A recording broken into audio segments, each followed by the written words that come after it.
Hello there, everyone, and welcome back to another episode of the Purple Breakdown. I am your host, Alex, and I'm so excited to be back here in another episode of the Purple Breakdown with you. It is an amazing Wednesday today, and tomorrow is Thursday, closing in on the weekend. I'm really excited for the break coming up for me. I hope everyone else is having a great week so far as we come through Wednesday in the middle of the week, hump day, for all those who remember the old commercial with the oh, what was that? The State Farm commercial, hump day. Getting through the middle there. Boy, that was a while ago.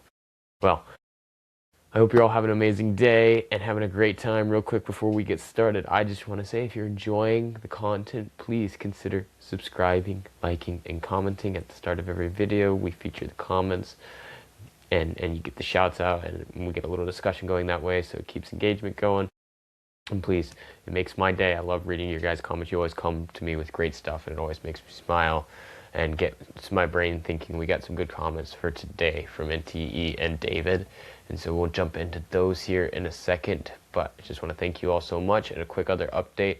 I just realized I know I gave you guys the update for this next week, saying I'll be up in New York for Yankees opening day for a chunk of the week, and I'll get videos out as I can get them out, but also I will not be able to get a video out this Friday. I will be with my girlfriend at her sorority for formal, and so I will not be getting back home until about 1 in the morning because it's a longer drive, but I love her and I want to be with her, so I will not be making a video Friday night because I want to be with her and I want to spend my time with her, and I will get back to it on Saturday. So I just want to say that real quick and give you an update on that.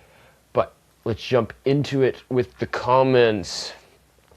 So, NTE and David, you guys actually bounced off each other for a little bit here. David, you said if Ravens do pick a receiver in draft, I hope it's later in draft. We need O-line, D-line, big bodies first, but then again, I'm not a draft expert. D-Hop has complimented Wester, so hope there is big potential in Wester. He looked great to me last year. I agree with you. When looking at the draft, the very first priority that the Ravens have to look at is the trenches. That is interior offensive line and the D-line. The tackles are pretty much set and are fine at where they're at right now, but the Ravens still need center. They brought in John Simpson, who will replace the left guard, and now somebody needs to go in and take right guard, be that Voorhees and Emory Jones Jr. fighting for it between each other, but I still believe they bring in somebody in the draft to also take that and go that route.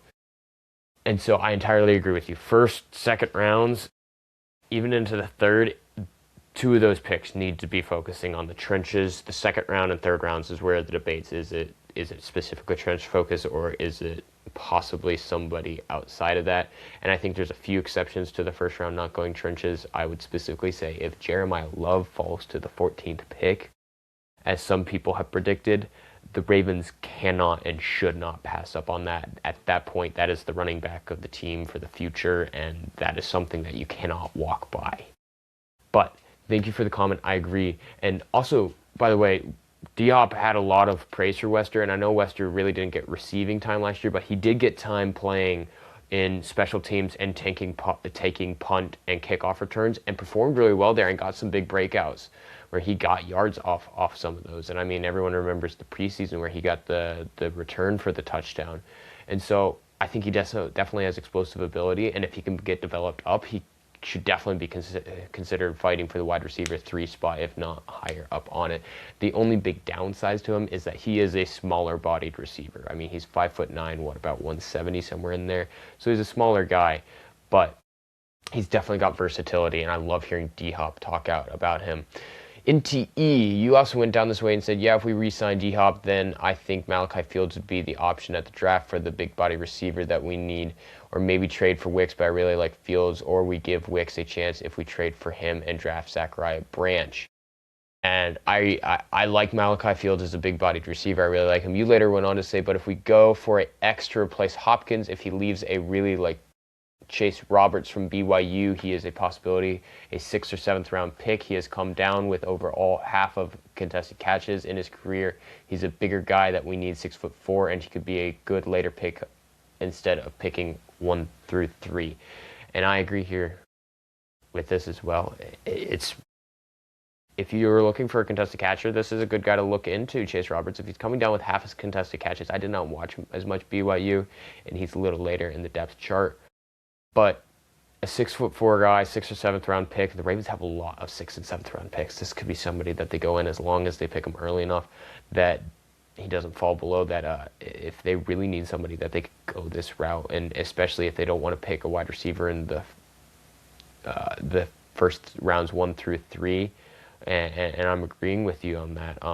I've seen Chris Bell also being available at the time to be picked up for the Ravens, and I know Eli Towers is also there in the 2nd round, and then there's Zachary Branch and Malachi Fields. And I said the only concern about Zachary Branch being brought in is that he is a slot receiver that would be playing in exactly what Zay Flowers' role is, and there'd be a competition there, and Zay would probably, he will win that, and we're actually going to go into why here in a second based off the news that's coming out about it. But I love the idea, and I need to look into Chase Roberts a little more and watch his film a little bit, but I would really be interested in seeing, because you can't go wrong with later pickups like this. You're taking a swing and you're hoping the swing hits and you get something out of it, and that could be a swing that they get something out of.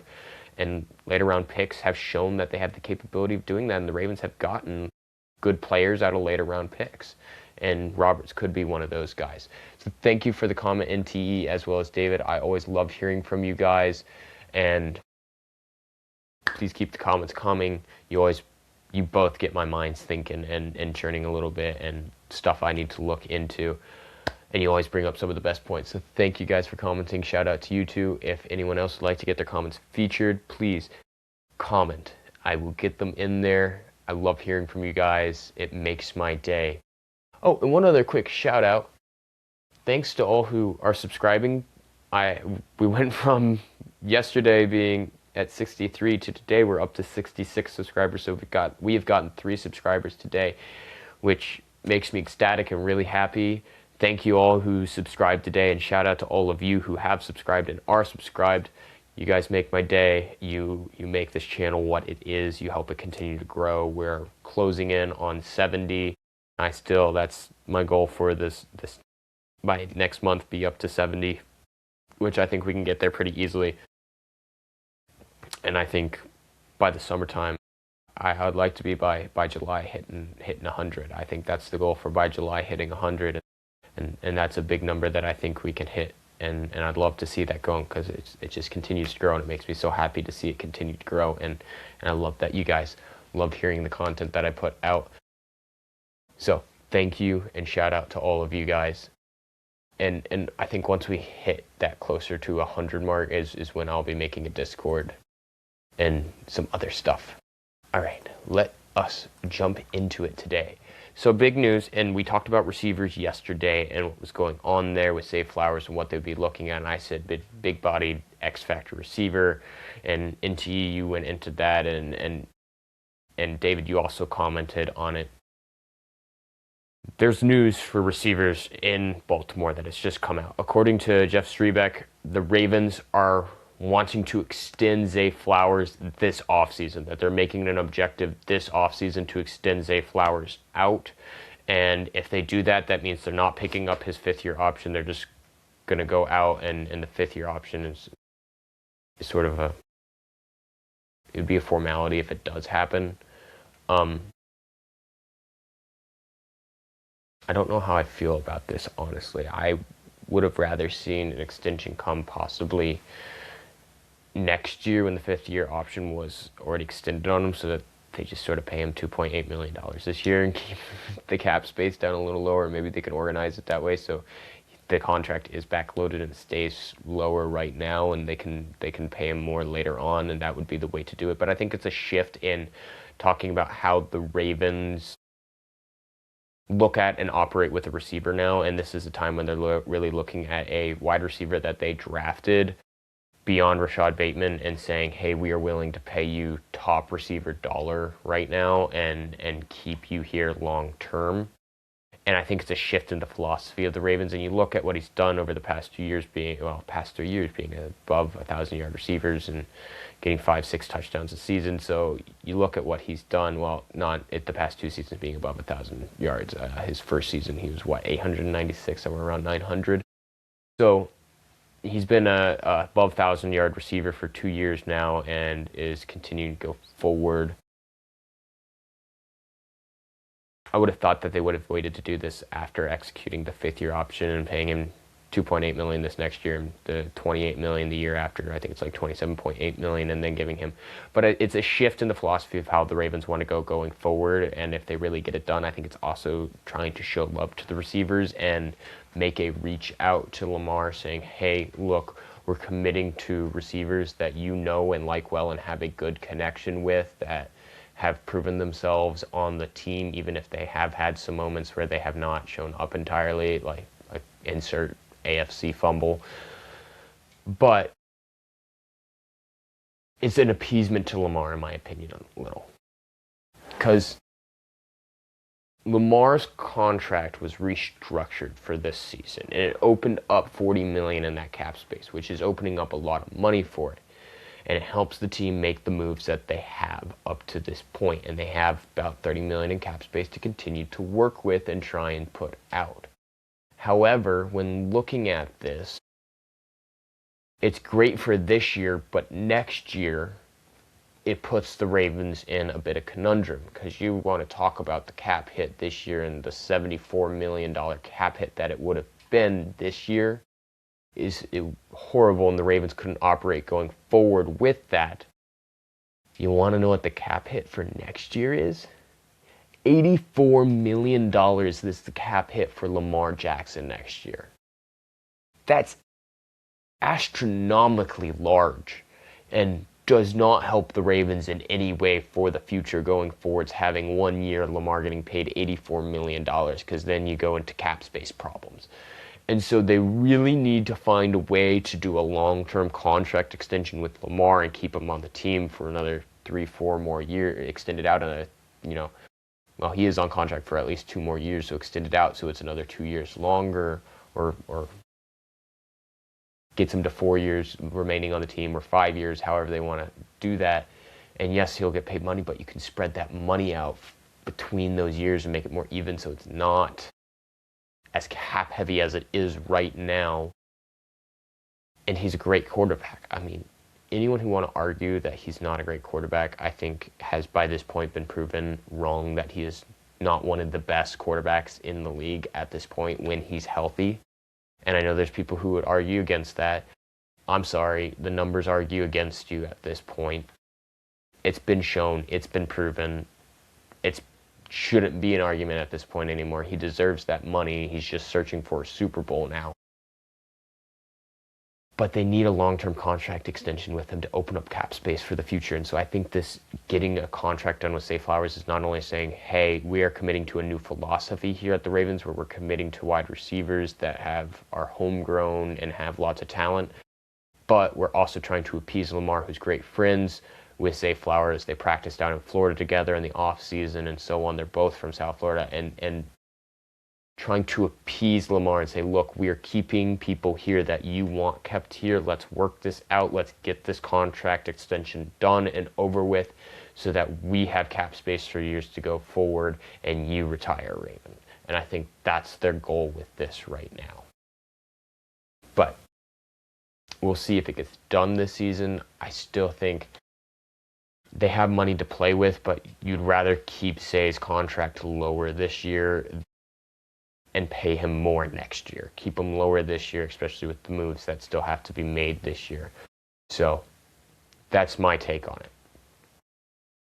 And know that even though the Ravens are wanting and thinking that a contract extension with Zay Flowers is the way forward right now, as talked about yesterday and how we just talked about in the comments from NT and David, they are still 100% in the search for a receiver, be it pick up in free agency, Juwan Jennings, Keenan Allen, whoever they want, or draft picks like Chase Roberts or Malachi Fields or Chris Bell or whoever bigger body receiver that they want, or be it a trade like Wicks off the Packers, they still need a receiver, or even retaining DeAndre Hopkins. That's still an option that is very well in the playbooks, that the Ravens could just give him that 1 year, $5 million contract and say, yeah, we're going to guarantee you a target in the red zone every game if we can get down there. That's a very valid option that they could do. But they still need to bring in one receiver, and then they need to draft one. They need to draft one for the future of Lamar and the team, because you cannot continue to operate with solely older wide receivers. And this is where I don't hate the idea of bringing in Juwan Jennings, who's only 28, or Wicks, who is 24, going to be 25 by the season, who are younger guys that still have years ahead of them in the league. And Juwan Jennings, you may say, well, it's getting closer to 30. Yeah, but he's not there yet. And receivers can still operate 31, 32 years old. And so if you get him on a 2-3 year contract and he's on the Ravens for 2-3 years, you got time out of him. But we will see which way they go. There's not been a lot of news coming out of free agency out of this week, other than rumors, honestly, of what's going on. And the Ravens have holes that they still need to fill, and I said that, hey, look, the Ravens are not done yet. They still have moves they need to make, and that is true. They still have lots of moves they need to make. But honestly, this silent watching that the Ravens are doing right now is surprising me a little. And I wonder if they're sort of talking with guys, but waiting to see fully what their draft board is going to look like and what they think they could get before committing to a move right now. Otherwise, I would have thought the Ravens would have at least made one more move this week. But they haven't yet. And there are pieces that still need to be addressed on this team that they can continue to add some depth in free agency and plug some of those holes. And the fact that it's not happening right now makes me wonder just a little bit, what are they talking about behind the scenes? Is there anyone that they're interested in? Is there anyone that they're looking at and saying, hey, this is the way we can go? Or are they waiting for the draft and saying, yeah, we'll address the rest after the draft? Which is an interesting way to approach about it. But the team needs young talent injection and to help boost it up, but we'll see which way it goes. Speaking of free agency, last thing I'm going to talk about, Ben Solak, who's an ESPN analyst for the NFL, ranked the Ravens free agency so far 23rd out of 32, which he is on the lower end of it, and he is saying this because, yeah, did the Ravens help alleviate the issues at pass rush by picking up Hendrickson, but Hendrickson is not a every play down sort of guy, and the Ravens will need to scheme around him. And sure, John Simpson is a good pickup and will help fix the guard spot, but they still have a hole at the other side of guard, and it's Voorhees and Emory Jones Jr. competing for it. And sure, they've done Tyler Hunty and Cheetah Boguzi, but whichever way they go, it's not the best, and it's not fully there. There's still a lot of question marks. I agree. I do not agree with them on this one. I don't agree with his analysis of this. Am I saying the Ravens have had the best free agency in this year so far? No. But they've had a solid free agency up to this point. Now, the silence so far leaves me questioning a little bit this week. I'd like to see some moves going some way, and not just what we did last week with Danny Penner and just sort of the background picks, the filler pickups in free agency. Let's get something going here. Let's see somebody else. There's still $30 million to play with in free agency. You have money. Let's see what you can do. But what they've done up to this point is they have addressed some of the big glaring holes that were there. They addressed pass rusher with Trey Hendrickson, and yes, are you going to say he's not an every down sort of guy? He only can rush the passer. The Ravens needed help with pass rush. They have been better at run stopping, and they were worse at getting after the quarterback and putting pressure on the quarterback. So he solves the pressure of getting after the quarterback, and sure, whatever, you have to scheme around Hendrickson. The Ravens have other pieces that they can add in and have on the team right now, especially if Madubuike comes back and is able to climb back to full potential of what he was before the neck injury, which still, we're waiting on hearing more news coming out about that, and I'm not going to go into any speculations on that. Neck injuries are a serious thing, and getting injured on them, it takes time to come back and fully recover. But if he can fully come back and recover, Madubuike's back, there's lots of depth and talent there, and he will benefit so much from having talent around there. And the rotation that can be with him helping train up Mike Green, and then you have two of those, and then Tavius Robinson and Adisa Isaac, and anyone else that they can add in there, because I still think they need to pick up one more edge in free agency as well as one in the draft. And then you can rotate in and have these combinations, and that there will help. And Trey Hendrickson has been one of the best fourth quarter sackers in the NFL so far at this point in time. And so, well, at least current NFL players. So he is going to help the Ravens solve that issue. And you're not expecting him to come down and be a every down sort of guy like what Max Crosby was, and the Ravens are not paying him absolutely top dollar out of the league. Max Crosby still has a higher contract than what he is. Others got paid over $40 million on a one-year contract. So the Ravens are saving a little bit by only paying him $28 million a year. They're doing well there. And then John Simpson was a definite step forward to help things solve the guard spot. And yeah, do the Ravens still need to pick somebody up in the draft probably to help pick? Yeah. And I'm looking at the first round. There's Spencer Fano. There's Vega Iona. And those two guys can definitely, well, Iona is a guard. He has been playing right guard at Penn State for the longest time. No, left guard, right? Left guard. But he has played both left and right guard. He also has played 17 snaps at center. So Vega could also step in at center. And Fano can as well. Fano has said that he is willing to step in and play center as well, and lots of analysts have been thinking that he is capable of playing center. So you can go either way there, and Fano has been projected that he could also play guard. So there's two guys right there that are within the Ravens' grasp if Fano falls to him, or Iona should be there and that the Ravens can grab after him. But they addressed a guard's position with Simpson. They needed another safety. They got a great one with Jalen Hawkins. They needed to keep their cornerback room together, and they got Chidobe Awuzie. They needed somebody that can win games if Lamar Jackson isn't there, and they kept Tyler Huntley. They have made moves, and now it's not flashy moves, and I think a lot of Ravens free agency has been stained by the Max Crosby trade and how that fell through. But it's a solid start to free agency that needs to be continued and finished up. They have the cap space to continue operating. My only concern is the silence this week, but silence can also mean big things are to come. And I'm curious to see if it is big things to come, be it a receiver or a center or whatever they're working towards trying to fill up some of those final issues. But we'll see as it comes. Now, that is all I had to talk about today. I hope that you enjoyed the podcast and you enjoy the content that I'm putting out.